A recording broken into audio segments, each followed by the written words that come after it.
दोस्तों, कहते हैं भाषा सिर्फ शब्दों का मेल नहीं, आत्मा की आवाज है। नमस्कार, मैं गीतांजलि लेकर आई हूं बूंदे का एक और एपिसोड। और आज हम याद कर रहे हैं उस शख्सियत को जिन्हें आधुनिक हिंदी का निर्माता कहा जाता है। जी हाँ, प्रताप नारायण मिश्र जी।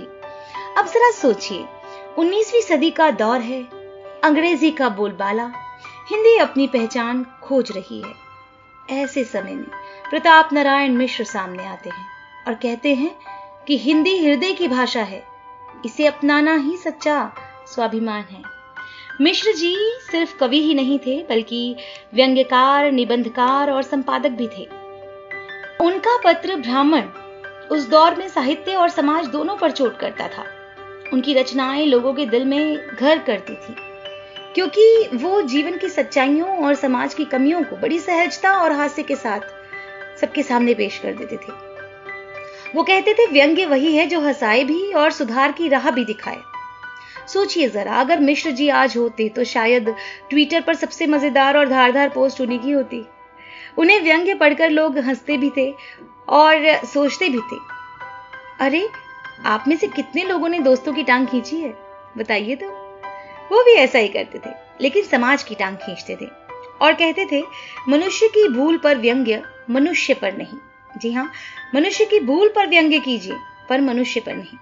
उनका लेखन नवीनता का प्रतीक था, साफ भाषा, व्यंग्य का तड़का और समाज को आईना दिखाना। इसलिए उन्हें हिंदी साहित्य में आधुनिकता का निर्माता कहा जाता है।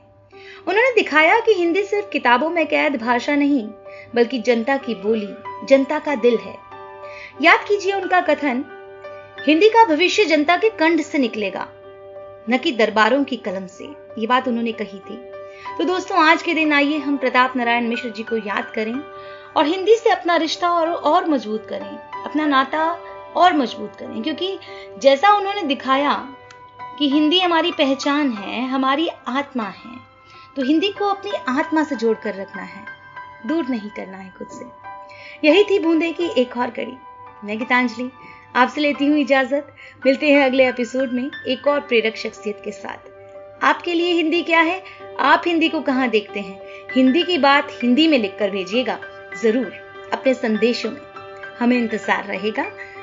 नीचे कमेंट बॉक्स में अपने संदेश लिखकर भेजिए, और हाँ, हिंदी भाषा में, अच्छा लगेगा। नमस्कार, सुनते रहिए बूंदे पॉडकास्ट।